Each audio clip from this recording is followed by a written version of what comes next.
All right, now my name is Emmanuel Bison, if you just joined us. And right now we are on to a very interesting segment, and a segment which for those who are entrepreneurs, you don't want to miss every Saturday. This particular one, we call it Entrepreneurs Hub, right? Reason because, I mean, you want to do business, which everyone is encouraged to do, even if you're a civil servant, have something on the side, like some who will call it a side hustle. But to give us some insight on this particular one, we do have the CEO of SoundMind Buildup, another person than Mr. Chibuike with Egbujiem. Yeah. Thank you for coming around this morning. Thank you, Bison. It's been wonderful since January that we've been working on this. Thank you so much. Absolutely. Okay, now today's conversation, we're looking at idea generation. As simple as this may sound, and in some cases, some people take it for granted at the beginning of business, you're running with a business, only to discover that there are other challenges around that.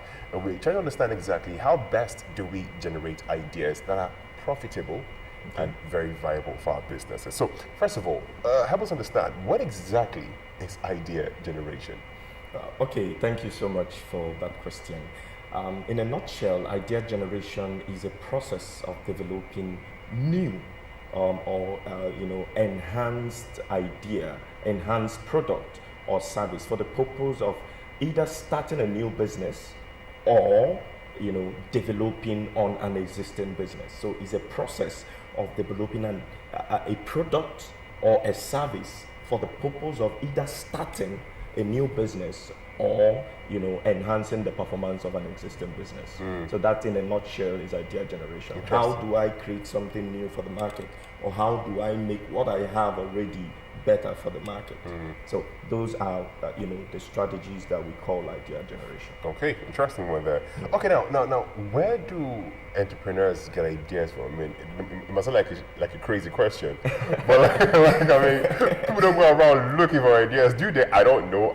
Let's just say I don't know, right? But then again, what's that process like? How do we generate these ideas?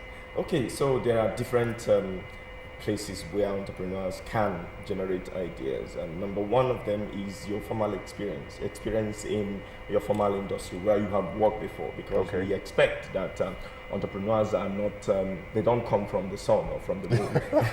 There are people that are here already, so they have been doing one or two things maybe in an existing environment before now. So that's a key place where an idea can come from. For example, you have been in communication, you've been a lecturer, you've been a civil servant, you have a place where you've worked with over time. And then also you have family and friends, right? You might be discussing with your mother, discussing with your father, discussing with your siblings, and boom, an idea pop up. And then there is also a place of experimentation, right? You are experimenting on something, the way Facebook came into existence, right? Okay. You're experimenting on something, you wanted to experiment and see how, and before you know it, an idea emerges. For example, Coca-Cola came as a result of lab experimentation, right? So there might be no intention of making it a business, but because you're experimenting on something and an idea pops up. So there are a lot of places where entrepreneurs there's also this light bulb. You're just meditating, and like an idea comes, and what you need to do after then is to vet the idea, pass the idea through a process of refinement before you get to the one that you now take to the market. So often people say that the best ideas are those ideas which are problem solving focused. Okay, can you speak to us about that? Okay, so while every business is an idea, every idea is not a business. Okay. It's important to note that while every business is an idea, it's not every idea that is a business. What do I mean? When an idea comes, it needs to pass through refinement. It needs to pass through a process, right, for us to ascertain whether it is viable in the market or not. Of course, number one, the idea must be solving a problem. It must be solving a serious problem. If it is a problem that people can live with, if it's a problem that people don't want to pay for, if it's a problem that is not a serious problem for somebody to part their money for, then it's an idea, but it's not a viable business. So you find out it won't make profit, and there won't be a market for it. So it passes through a process that ascertains the kind of problem that it solves. For example, clothing is a problem. Without the cloth, you'll be naked, right? I mean, that would be crazy. So it's Win solving around, a very major problem. Looks So like nature. when you look at it, you know that people can pay so much. Of course, the fashion industry is one of the biggest industries in the world Very today. true. Why? Because there is a problem that is solving. So apart from solving a primary problem, which is covering the nakedness of people, it solves the problem of class. So people want to know your class by what you wear. Wearing. It's just like iPhone is a product of class. But there is a phone that solves the problem of making calls. But there is another phone that solves the problem of class that brings you up to that level. So you have to ascertain the kind of problem you're solving to know if people can be able to buy from it, and then you now sell it. All right. So I think Chibuike needs to know that if he keeps on calling brands and their names, the marketing team will come for him, and that would be a problem that he needs to solve. Because I will not be with you on that one. Anyway, Yeah, sometimes these things are very, very experiential. yeah, I know. I So understand that's totally. that. All right. Now, what is the importance really of idea generation? Why is it a significant part of the makeup of an entrepreneur? Okay, so I think entrepreneurs need to, first of all, generate ideas. Then second, pass it through the process. And there is a process of idea generation. And Okay. number one is when you create a brainstorming environment, right? When you don't put yourself in a box.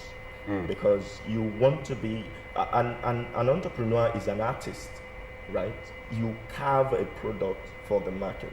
Sometimes these products are not what, they are not, permit me to say, they are not a serious problem, but the artist will carve it in a way that the market sees it as Absolutely. a problem. Absolutely. Right? So an entrepreneur is an artist. That's what I'm trying to say. So you create that environment where you don't put yourself in a box. You don't take in a certain way. You open your mind up to think in that way. Number two, you do your research. Of course, your problem you're solving now is in your mind, right? You don't know what another person has done about it. That is why you need to Absolutely. get out there, do a research, and understand that. Then you need to create your MVP. That's your minimum viable product.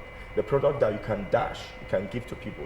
I created a fashion. I can give you. I said, Bison, try this out and see what it looks like. Yeah, Then give me yeah, feedback. yeah. So you can give it out to family and friends so that they can test and see. Then you do your execution and then you vet. And of course, the last I want to say is that you celebrate your wins. Of course, Okay, very celebrate important. and then you iterate. You take your feedback, you celebrate, and then you go back to the drawing board. By that, you can be able to ascertain that. Interesting. I mean, I think I should have mentioned prior to this segment that we need to actually bring out paper and pen, because obviously, I mean, you can hear him talking, and you feel like, okay, I think I should write this down and all that. but one thing you must know is the fact that this will come your way every Saturday, on the Weekend Breakfast Show, because we care about your need to have a good and viable earning. Everyone needs to make that money, right? I mean, Yeah, definitely. we don't have to wait for the national cake for being to eat our cakes, do we? Of course, for me, that's the worst part of every human being, when you think that the government will do everything for you. Yeah, As a very matter true. of fact, and remove that from your mind, in as much as we expect them to give us, social The amenities. enabling environment. Yes, that's yes, the that government's can help government's businesses role. to try, but you need to think out of the box and then get something working. All right, now let's come to our very last question here. About funding of these ideas, Okay. because that can be a tricky one. Some people you meet someone and they'll tell you, man, I have 1,001 ideas, right? But then the challenge is they'll always say capital. So how do we solve the problem of capital, Chibuike? I want to state this categorically, right? Every time people ask me this question, I tell them, you don't need money to start a business. Really? And people come for me for that, right? Okay, tell us why. People don't need money to start a business. They need an idea to start. And people always ask, what do you mean by that? Now, people need money to scale. And please don't look at me like that. No, I'm looking at you with the viewer's eye. So, if my eyes are for no eye, it doesn't mean that it's not my real eye. People don't need money to start. People need idea to start. Money is only meant to scale a business and not to start. This is because your business plan will tell you that in the second month or in the first month, you'll be making a profit. But mind you, when you hit the ground running, you will meet unforeseen occurrences that will take in your money for 6 months, for 1 year. You have not made a profit. Now, remember, I said you have not made a profit, not that you have not made revenues. Money can be coming into the business, but you've not recorded a profit. And most times you may not even record revenue as much as you expected in your business plan. So money is not the first thing that is required to start a business. You need an idea to start, and then you need money to scale. How that happens is that when you get an idea, you work on the idea, break it down to the barest minimum that you can start without money. You need to work on your idea, start without money, because you don't know what is involved in this industry. You don't know who the big players are. You don't know what might occur. You don't know whether coronavirus will come. You don't know whether there is a natural disaster that will come. So there is a lot of uncertainties in that idea. That is why you need to start without other people's money. That at this time you have time. At this time you have your mind to engage. At this time you have all of those. But when you have started, I want to conclude with your question. Yes. There are certain places where you can get money, and number one is your personal savings. Of course, when somebody wants to invest into your business, the first question they will ask you, how much have you put in? If you have not trusted your idea to put in your own money into it, why do you want me to put my money into it? Right? That's number one. So you need to find your savings, and we call it bootstrapping. Right. Number two, family and friends. And of course, these are the first people that will buy into your idea. If your mother, your father, your siblings, your uncles, your sisters, and all of that have not been convinced enough by this idea to put in their small money, why should an outsider put in? So your family is another place. Then you now come into government grant. You now come into social enterprise that gives grant, like other social enterprise. And then lastly, you have angel investors, and then venture capitals. Well, this one segment is very, very critical, especially for our young ones who are watching right now and who are curious about, making a living for themselves and be bosses of their own selves. So I would like to encourage you to please stick around for our next edition. We'll come your way again on Saturday. Every Saturday, the Entrepreneurs Hub will come your way, courtesy, of course, our man here, Chibuike, Egbujiem, will be with us at every single time. Well, I must say thank you for your time right now.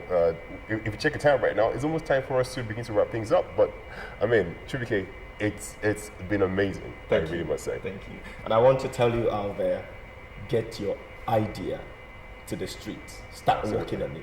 Absolutely. 247. Absolutely. And we'll meet at the top. Amen. Amen. Thank you so much. Right. It's been nice with you this morning. Same here. Okay, guess what now? We're coming again with Catherine Asukwo and myself right here to say goodbye to you. But hey, we'll have a short break which you'll have to go through first. And when we come back, we'll wrap things up on right here, the Weekend Breakfast Show, courtesy CRT TV Channel 27. We'll be back in a bit. Thank you.